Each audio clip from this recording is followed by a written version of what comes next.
That time where we take a deep dive into our conversation for the morning. As I told you before we went on that quick breather, we will be looking at the constitutional review or amendments, if you like, which committee was set up yesterday by the Senate President. It's become a culture, or rather a tradition, as it appears with every legislative assembly, to look at ways to improve what we currently have, as the only alternative we have, as opposed to completely going for a referendum which is not provided for as it is right now, or another constitutional conference, which is actually very, very expensive to convene. And we still have recommendations from the last one that we're still struggling to find ways of giving them live in each of these constitutional review exercises that we have had. So yesterday, the committee, the Senate President set up the committee, which is comprised of 6 lawmakers from each geopolitical zone and the Federal Capital Territory. The committee in particular will review the laws in the areas of artificial intelligence, the state police, among others, and is expected to be inaugurated next week, Tuesday. This morning on Daybreak, senior legal bigwigs who are not new to this process will be talking to us on some of the expectations of Nigeria in the proposed constitutional amendment. And we have in the studio with us Professor Maxwell Gidado. Professor Gidado is a former dean of the Faculty of Law of the University of Nigeria. Prof, good morning. Good morning. You are looking like one of these union leaders today, asking for 1 million naira. Asking for 1 million naira. Interesting. Watch and see. Yeah. Watch and see. But I'm not sure you are opposed to a 1 million naira minimum wage, are you? I'm not. Or does it look too big? The problem will be the practicability. Right. Absolutely. Yes. Despite the removal of the oil subsidy, I don't think it's feasible. That's right. And I also have in the studio, like I told you, joining me this morning as always, Abdullahi. Never knew I was going to have to be introduced on the show. But then again, if you're joining us, you didn't know what happened 30 minutes ago. Yes. So I guess we're just going to get right into the conversation. That's fine. Right. Yeah. All right, Prof. Yesterday, I'm sure the exercise at the National Assembly, or rather with the upper legislative chamber, did not come to you as a surprise, following in the tradition of the House to always put up this committee chaired by the Senate, Deputy Senate President and the Senate leader, in an attempt to continue to evolve in a manner, that is relevant to some of the challenges that the country currently faces, and how some of our constitutional provisions are no longer fit for purpose, and there's the need for us to retool them. What are your initial thoughts, when you saw the Senate President constitute that committee, given your previous experience? First of all, just like you said, that announcement didn't come to me as a surprise, because it's been expected for the past, say, decade. The National Assembly has been constituting this Constitution Amendment Committee, which comes in the life of every assembly. And looking at our Constitution, an amendment has to be a continuum, because as the ground norm and as the supreme law of the land, there's a need for it to be, from time to time, being reviewed and seen to meet pressing demands, for instance. And there are also some issues in the Constitution that were brought about because of our antecedents. For instance, in the Constitution we have laws such as the NYSC Act, the Land Use Act. I think by this time, all these sort of laws should be extracted out of the Constitution. Let the Constitution be left alone.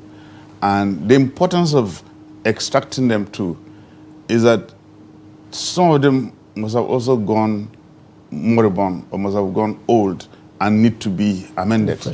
It's amending, for instance, the Land Use Act today will just be tantamount to amending the same process you go through in amending the Constitution. But if it were just brought out, it will go through an ordinary amendment procedure of any legislation, like the Electoral Act, like the NNPC Act, the PIA Act, the PIA.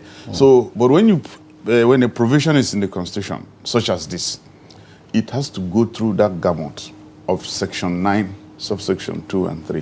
Which makes it cumbersome. Makes it very cumbersome. Because, why would, for instance, states be needed? The approval of states, 2/3 of the states of the Federation be needed to amend the Land Use Act. Why? If there were some reasons why they did that during the military era, I think those days are now gone. We should be able to make such amendments. Secondly, and with the recent spate of insecurity in the nation, we need to kind of take a look at our security architecture. And if in those years, the followers have been saying Nigeria is not ripe for state police, you go around, there are some equivalents of state police being put in place as vigilantes and being given all sorts of names, regional, states, and whatnot. So if you take a look at it and the nation feels that it's high time we had state police, then there's a call for looking at our constitution. Yeah, that only allows us to have a federal police. So these are the issues. I agree with it, and I know it has been honored being a member, a consultant to such committees in the past.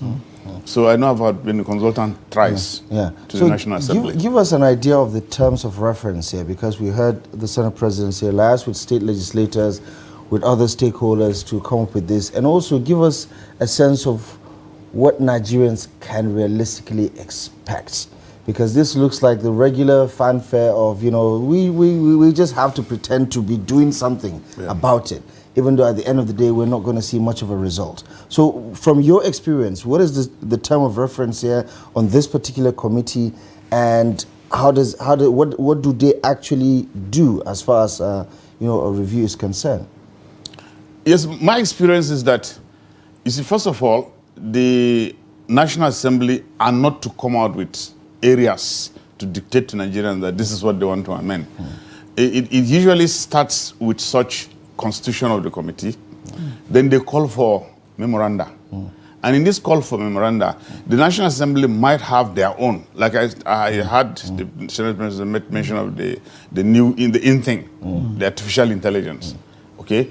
So that may be something such as that they've introduced. But when you send it out or call for memoranda from Nigerians and stakeholders, now there might be areas you never expected would come up, but yet the National Assembly has to take a look at it.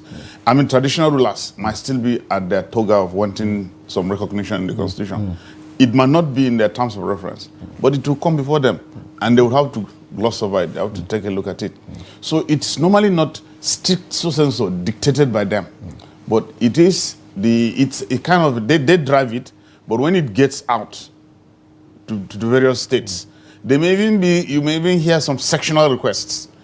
There may be some that could be even on religious basis. So there's no hard and fast rule as to these are the areas we're going to amend, maybe aspects of creation of more local governments. This may crop up. In fact, as sensitive as creation of states, you'll be shocked to hear some people start calling for creation of new states, and it's there in the Constitution. It's within the purview of the section, the various sections. The only thing is that the procedures differ. There are some sections, creation of new states, amending the Constitution itself, issues of the police, and some of those weighty aspects that would need 4/5 majority of members of the State Assembly, and as well as the 2/3 of the states' houses of assemblies. So, but if it's an ordinary constitutional amendment, amending any of the sections, then it's that section 9(2) that will apply, which will be, there has to be a proposal brought forward by the National Assembly, and that proposal must get the support of 2/3 of the two houses. That's 72 Senate and 240 House of Reps. House of Reps. Yes. So once it satisfies that requirement, it now moves to the states. And the states are expected to pass resolutions in support of this proposal that has come from the National Assembly. It's never going to be an easy task then. It's usually, our constitutional amendment is rigid. It's a rigid one, and it's not easy to go back. Because everything we put into consideration. If a proposal may pass through National Assembly, but if it comes to the states, and I will give you a typical one that I know always is very naughty, is the aspect of local government autonomy. Local government autonomy is not as easy as you see or you hear, because the National Assembly will always want the autonomy to be given to the local governments, but the state governors who control the state house of assemblies will always teleguide, their houses of assembly, and you'll be shocked. The first results that will be coming out for you will just hear already at first reading, maybe about 20 states have rejected autonomy for local governments, and that's the end of the story. The whole thing just stops there. Interesting.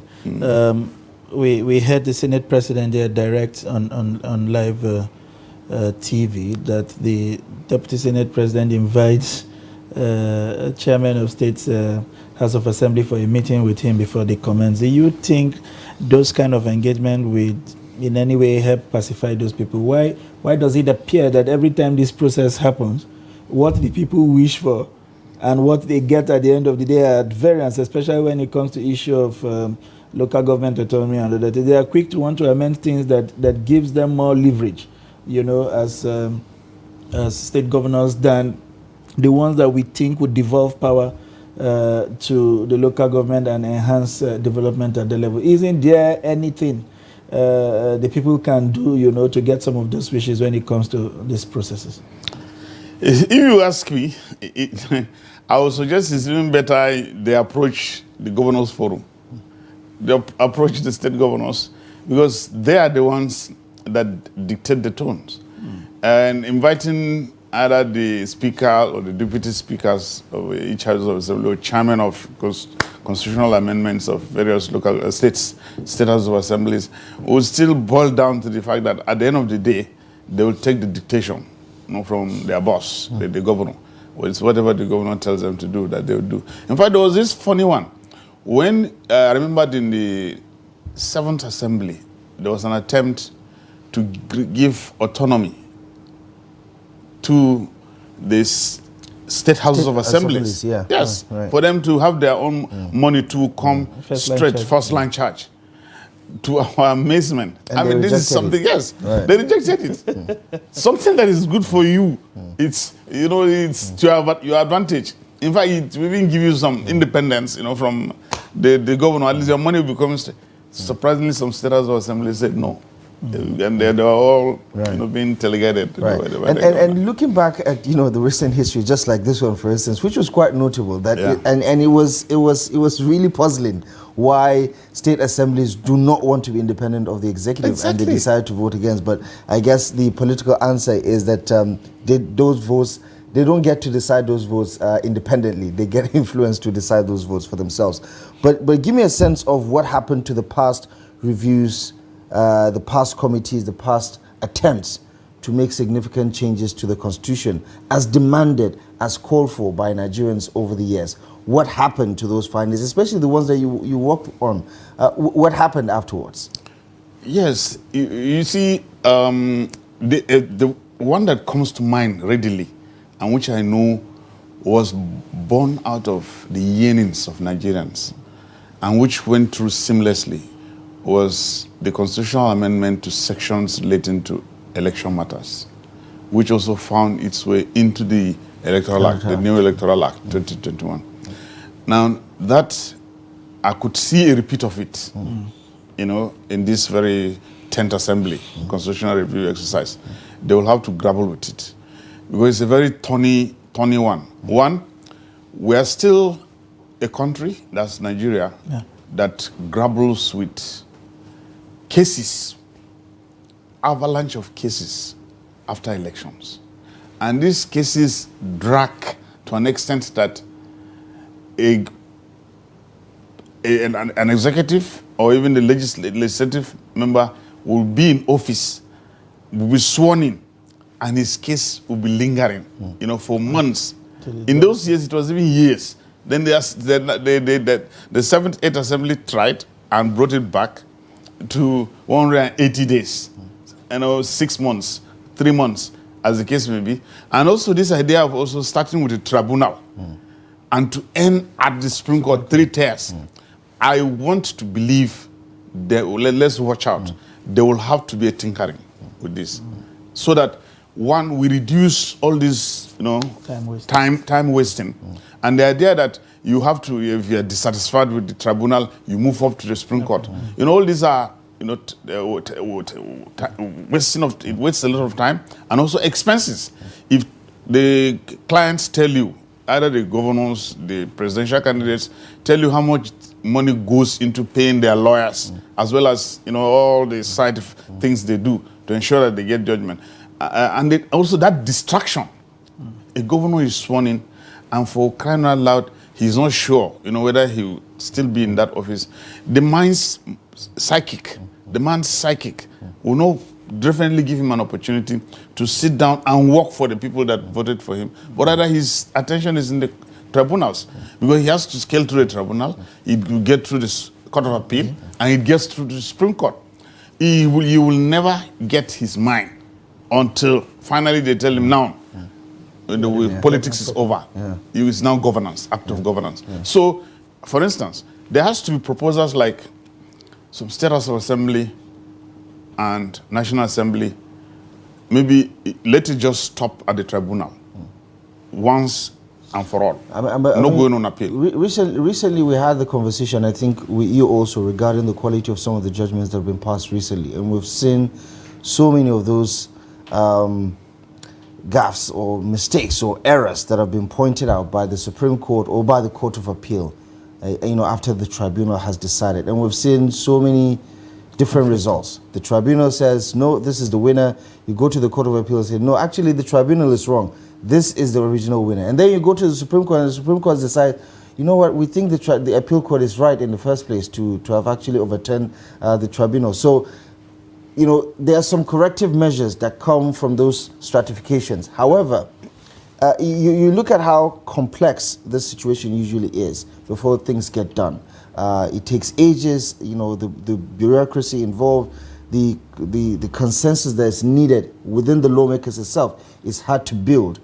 Give me a sense of realistically what they can achieve as far as the constitutional amendment is concerned, and some of those amendments, because we're already seeing the commencement of that in the House of Representatives, for instance, around transmission of results electronically and things like that. They're already beginning to rework the acts in such manners. What are some of those big, small changes that might end up having big impact, especially with regards to some of the issues around elections and governance? Yes. You see, like one of the big ones that I expect to be handled by the Constitution will be if they decide to even come up with the Abacha formula of constitutional courts. Yes, because that would definitely need a very major amendment into the Constitution. And assign all these election matters to be handled by the constitutional courts. I think that was also proposed by the Uwais Committee. Yes, it was one of their proposals as well. So that would be a major one. It won't just be an aspect for the electoral, the Electoral Act. Yes, because if you take a look at all these aspects of, then there will be no need for election tribunals, to be set up, and there will be no need for cases coming to the Court of Appeal, and right up to the Supreme Court. If you like the presidential, we could take the Kenyan model. In Kenya, all presidential election issues are handled by the Supreme Court once and for all. It is the original court and it's the final court. So that whether there's injustice there, you see, there's just nothing you can do. It saves time and is the apex court, and also do away with this aspect of paneling, 5, 7. Let it be a full session of the Supreme Court, 21 of them, if they're in full. The 21 seat, a presidential election takes place, there is a petition brought by one of the candidates. It comes before the Supreme Court, and they're sitting there, all interest, north, east, west, south. You're not saying, it's my brother from the east, and I'm a presidential candidate from the east, or my brother from the northeast is a chairman, or is a CJN. He will not have, because all of them will be there, and they will vote. And once that decision is taken, the nation takes it as final. Next week or next month, you swear in our presidential candidate, and there will be no power of incumbency. His attorney general has been appointed. He has started, putting, boards appointments. Exactly.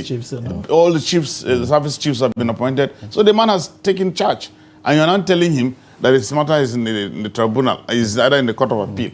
From the court of appeal, decision is given. It gets to the Supreme Court. You see all the distraction. You see all the tension in the country. All right, Prof. Give us a sense of what you think about this conversation that has enveloped everywhere in the face of our insecurity, the state police.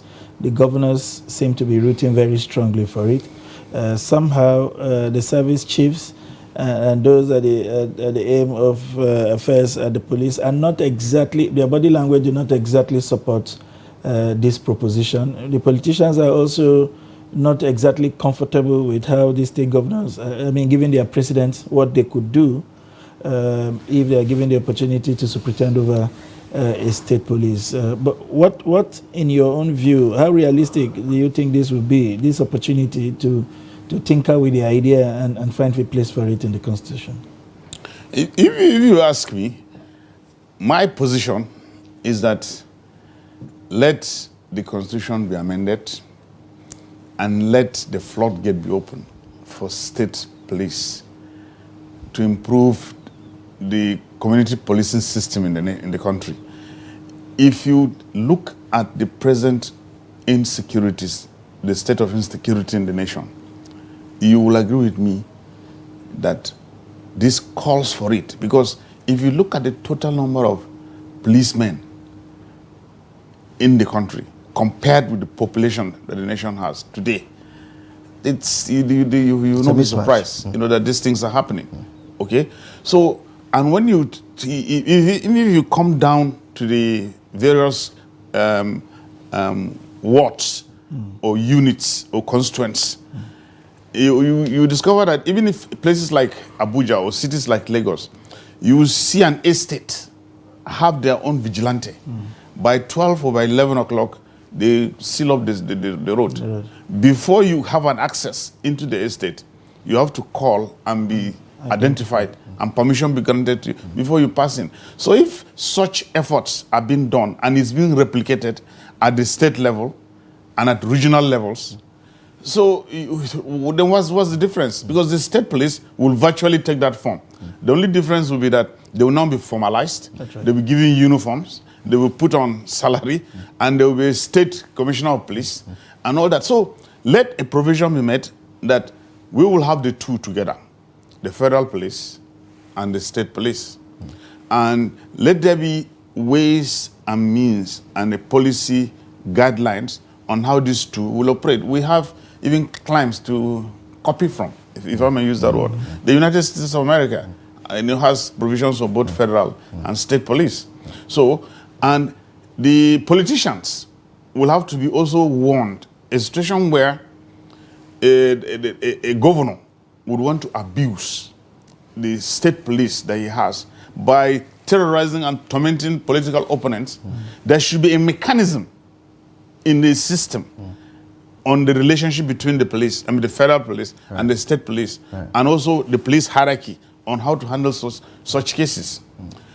Offenses are presently, as we speak, are divided even into two. We have federal offenses and we have state offenses. So the federal policemen will handle federal offenses, and the state police will handle state offenses and prosecution, and it will also take place in that light in the courts. So I believe the time has come, if we really want to stop all this rise in kidnapping, the killings, and the ransom demanding. It's now the in thing. You can't travel by road.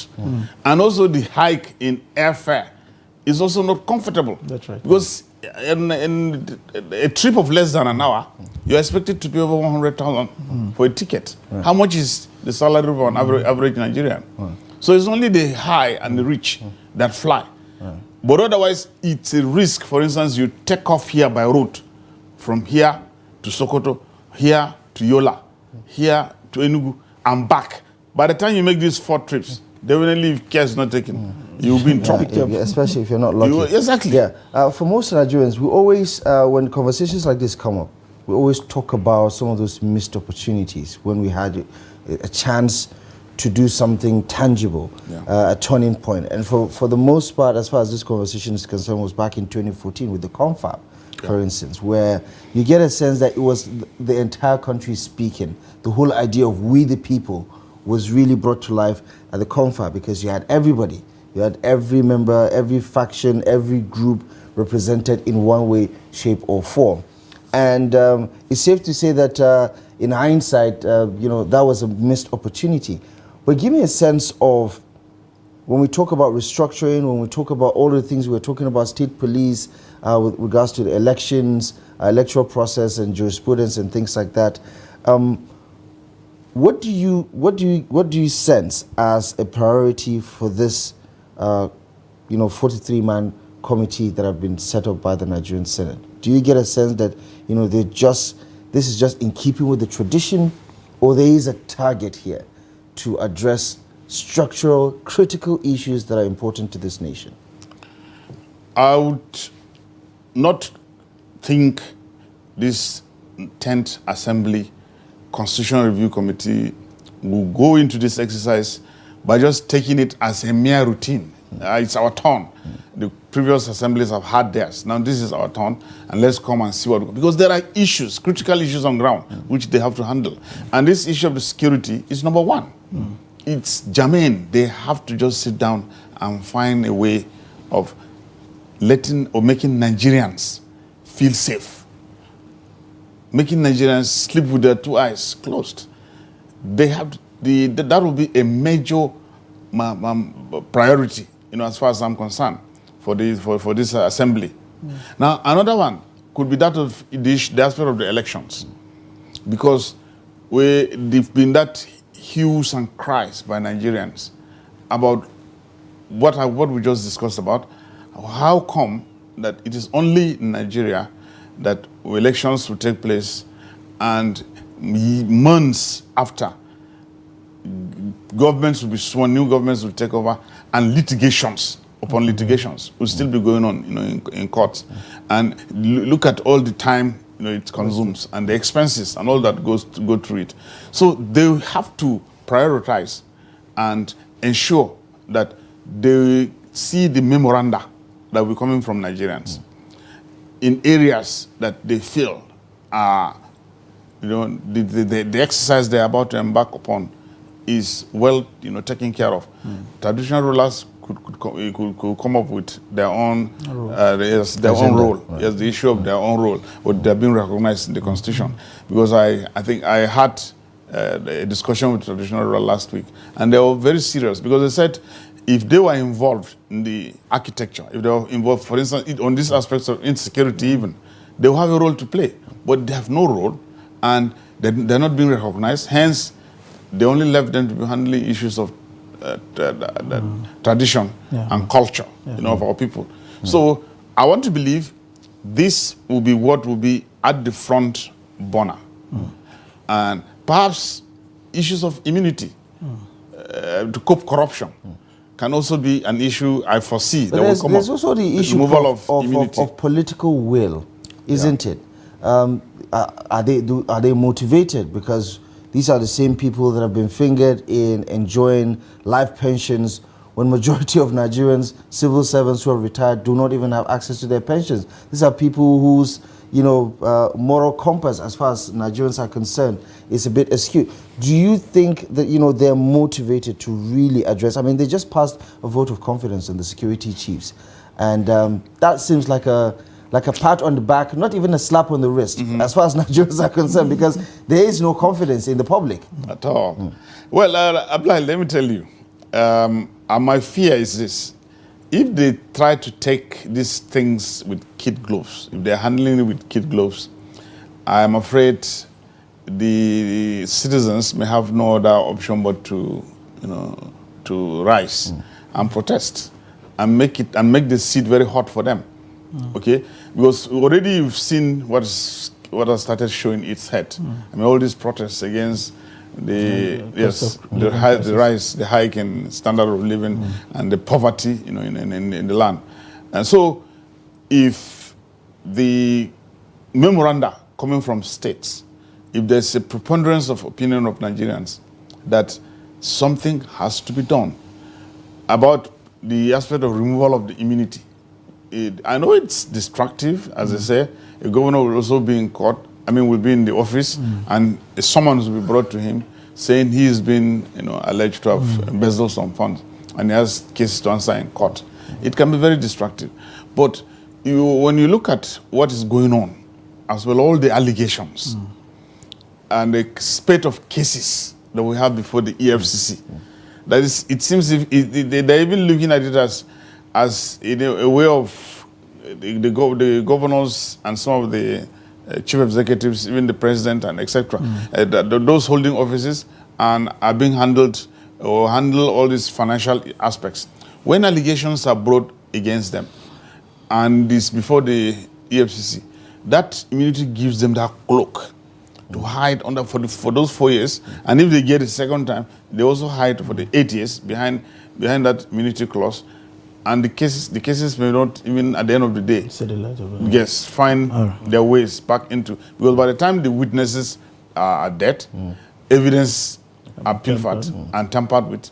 That's the end of it. That's the end of the story. All right, Prof. Do you also think that some of the issues that have come up with regards to taming wastes in our bureaucracy can also find expression in this review? For instance, we all know about the Oransa's report, which talked about cutting down on over 490-something government agencies to a few. It does appear that the people who are benefiting from these agencies will not let it see the light of the day, largely because they want to continue as chief executives of some of these agencies, duplicating functions with other agencies, and because there are constitutional provisions setting these agencies up, you can't take them out by fiat. You still have to make budgetary provisions for them on a yearly basis. What do you think? How much do you think we can do, this process would help to streamline that operation? That's on the one hand. I'm sure you would have also read yesterday the proposition by 60 members of the House of Reps, although they are looking at 2031 about returning to a parliamentary system of government. Is that something you think within the spectrum of this committee they can begin to look at, even if it's not visible for the next 4 years? I would expect the committee to be circumspect. Let them just be open-minded and let the calls come in, the proposals come in. And in particular, all these aspects that has to do with the cutting of costs and the cost of governance will be another thorny one that Nigerians will want to see how they will navigate, through that. Because there's even one that affects themselves. And this is what the issue, as you said, the aspect of the political will. For them to do that. But it is expected that they're not supposed to be selfish or self-centered. It is the nation, what the country is feeling and what the country is going through, the pulse of the nation that will have to be looked at. A proposal for instance, the terms or the condition under which they come in as full-time members of the National Assembly or assemblies, both states and federal, should also be looked into. In order to cut costs, part-time legislation. It's high time we looked at, these two, in order to cut costs, because the expenditure on all these salary emoluments, and as you said, on both the legislature and the executive offices and the executive bodies that even find themselves into the Constitution, if you don't take a holistic look at them and try to amend, to give room for Nigerians to see this money is being trickled out, and it is aspects of education, health, agriculture, and whatnot, infrastructure, that will make Nigerians feel, yes, this is what ought to be taken care of, but not where a few for that matter, are the ones taking almost a chunk, out of the federation that the nation gets. So it will be an interesting sight. It will be an interesting session for us to see how they take a look at that, because definitely it's going to show up. Many Nigerians will write. They will write in proposals trying to say there should be a need to cut the cost of governance in the nation, so that Nigerians will start feeling the impact. It's sad that you hear of this medical tourism, taking place. When we have the resources, we have the wherewithal in this nation to be able to set up hospitals, state of the art. I mean, what does it take to get to set up a hospital? Now, what matters are equipments. That's right. Equipments, and even if you travel outside, it has been proven times to that number. Nigerians, you think you have the money, or you've stolen the money enough in the nation, and you don't even want to go to any of the local hospitals. You want to be flown abroad to go and be taken care of by foreign doctors. Unfortunately, when you get there, it's a Nigerian that will be the person that will work on you. Right. Exactly. Right. So what that means is that we have the resources. We have, is it the wherewithal, the brains, the individuals that will even work on the machine. Right. So, and if it is a scanning machine, why don't you buy that machine and bring it in here? Dialysis machine. Buy the dialysis machine, even if you don't manufacture it here. Bring it here, put up a state-of-the-art hospital, and stop all these capital flight.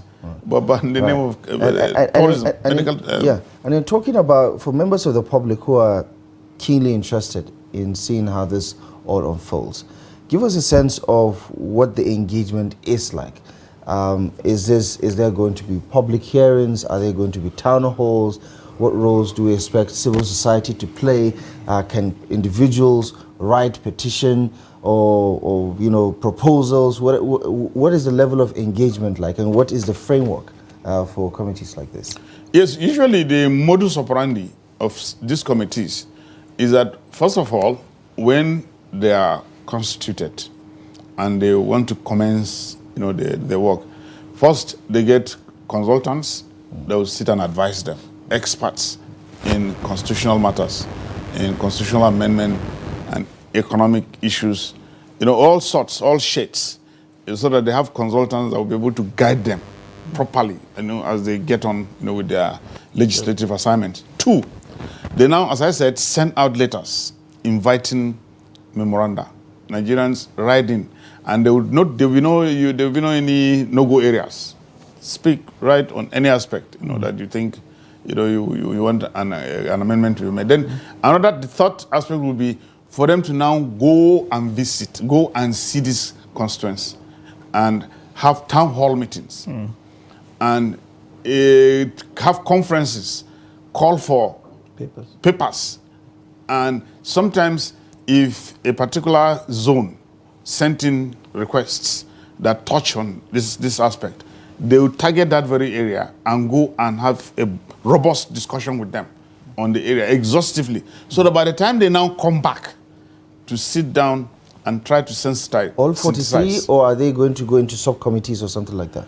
It's just that, no, they don't normally go as a whole 43. They go into, they had been divided into the 6 geopolitical zones, yes. Okay. Then they go in those committee, at that committee level.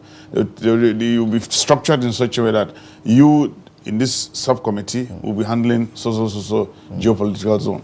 This, you go to this geopolitical zone. And it's when they now come back that also they now come and sit down to now analyze, put together, count maybe the number of the proposals they've gotten on this aspect, the robust debates that went on, and what the people expect. And they would also now think what can also go out, what will also make their members, when they come to now vote, to get the 2/3 majority votes required to support these proposals that are being brought.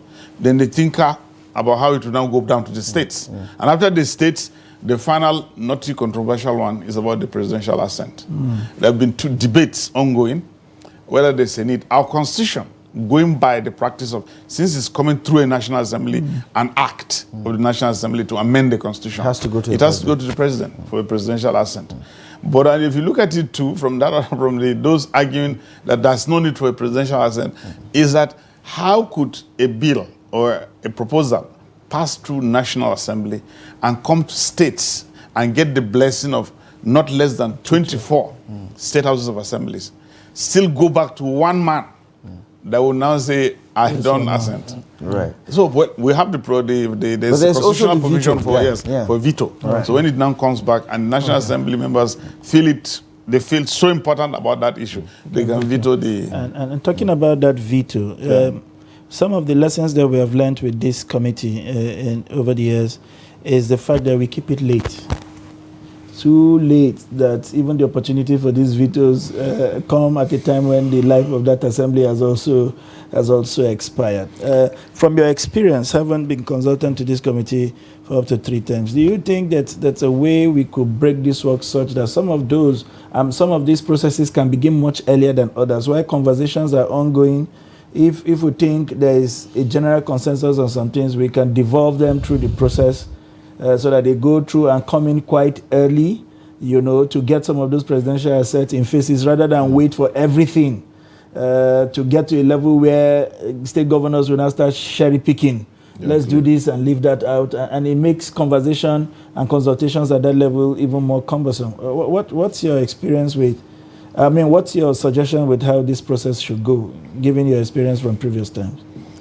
You are right that sometimes, as you could see, the constitution of the committee, at least is starting, if you call it early, this is the right time, to constitute this committee. And if that phobia of leaving it run through till the tail end, the fourth year of when the life of the assembly will be out, that's when some of these bills and the processes of going to the state house of assemblies, come back. And if the president says no, there's also no time for it to come back for them to veto. But if, as it starts early, if they keep up with that tempo, quickly they set up the team, that will advise them, because it is the role of the consultants to now advise them about the pace. A timetable should be even made for them.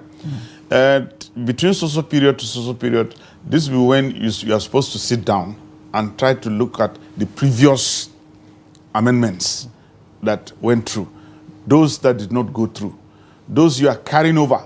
And also, thank God, there's an amendment now to National Assembly that says bills that were handled in the last assembly that didn't see the light of the day, you don't need to start de novo again. Yes, you don't need to start them de novo or afresh. There's a provision that says you either take it up and it either goes through a second or a third reading and it goes for assent immediately. So that it stops all the debate of you must go through the gamut of what you did from day one being repeated again by another assembly. So that may be where they may leverage on it and take up those ones that they think are very important and they can carry them over, as we use in the academic, and try to dust it up and make it go through first, second and third reading, and off it goes to the president for accent. While living in the midterm. I think in this context, carryover is a good thing. Not in school, it is not. But speaking of how this whole situation makes people feel, are you confident? Are you optimistic about your expectations, the body language of the National Assembly, your experience with committees like this? Are you optimistic of something significant coming out of this? So much so that it gives you hope that, things are going to change? I think I'll give them the benefit of the doubt. I tend to look at, there are some serious ones amongst them. And the leadership also has somebody who has experience and who is, thinking of coming to at least leave a mark, because it doesn't speak well of any national or an assembly or a particular assembly to come in and just leave without impacting, on the lives of Nigerians. So I want to believe they must do something. They will have to do something. It may not be all-encompassing. It may not be the fact that maybe they'll take care of the issue of the security, issue of the electoral the changes that's been expected, extraction of all these laws from the Constitution, and maybe if there are even gender issues, women are still being underutilized, recognized, because in the language of the Constitution itself, I am one of those that believe that the language of the Constitution is skewed, in favor of the men. The Constitution doesn't have any she. The whole language is he. And in the preamble, as well as the definition column, there's nowhere that is defined that wherever you have a he, it stands for a she. Both, for both. Yes. Right. And if you look at also the representation. Yes. that a he could be a she. Exactly. But you don't do such an implication. You can imply things in a very important document, such as the Constitution. It has to be unambiguous. Exactly. It has to be very, very clear. Prof, I hope some of the canvassers for multiple genders will not come after you to say that now you I have no apology. You have to I have no apology. I'll say it anywhere, anytime. My students know me about this in the class. All right, Prof, give us, before we let you go, a sense of how much of moral suasion do you think would also be vital for the success of this work? We've talked about the work that has to go in, the efforts, and all of the exercise and all that goes in, and then it ends up with whether a governor likes any of the things that have happened or not, with regards to how the state houses would lean. How much of political processes consultations do you think would be vital? Some of these governors are basically just towing the lines of their predecessors or their compatriots without understanding the implications. Today you are governor, tomorrow you're back there with the citizenry. In the quest to hold on to power, to feel powerful, you can't become the clog in the wheel of progress. How much of, at what level do you think we can have that consultations with the governor, so that at the end of the day, whatever is done at this level is not truncated by a few percent in that cycle? If you recall, I said there will be a need for consultation with the body of governors. Now, and that may be a first place to start with. And secondly, this is where the stakeholders, the civil society organizations, and interest groups, come in. They will have to be up and doing. They would have to put a lot of pressure and a lot of debating, a lot of protestations, just to prove and to show that, yes, the National Assembly, in this exercise that you're about to embark upon, make sure you take the interest of so sector, or the interest of the generality of Nigerians, into consideration while doing this. We've been, we've gone through this. Enough is enough. Let there be something that will make them sit on their toes. You could see the way they release the grains. It was because of the protests from the various states. People are saying we are hungry. We don't have food. We've been going, Nigerians are going without a meal, a whole day. And you go to the market today, in fact, when I was even saying, when you go to the market today, tomorrow, they said there's no any tomorrow. Go in the morning and buy, so cup of gari. In the evening, by the time you go, they'll tell you it has jacked up. And it's as if, what has that got to do with the dollars? If you're talking of the rise of the dollars. So if it calls for stuff like price control boards or the government has to sit up. They have to be made to sit up to be able to do something, because Nigerians are known to be very docile. This is a country that, like the example I gave you, a typical Nigerian will go to a supermarket. Something he bought yesterday, bread, could be, I'm not even talking about electronics, or any handset. You want to buy a handset of so, and they tell you this. I'm talking of basics. Egg, bread, tomatoes. You come back in the evening and they will tell you it has gone up. The next thing you will say, what's not this thing I bought just this morning? He just shake his head and say, now for this country, or now for you guys. He will pay and go. But there in some countries, some climes, you can't, I think we remember Tunisia in the wake of the Arab Spring. Yeah. I think pretty much it was the living condition crisis that started it all. Exactly. When someone decided he's not going to, accept it anymore, and then it triggered an avalanche of developments.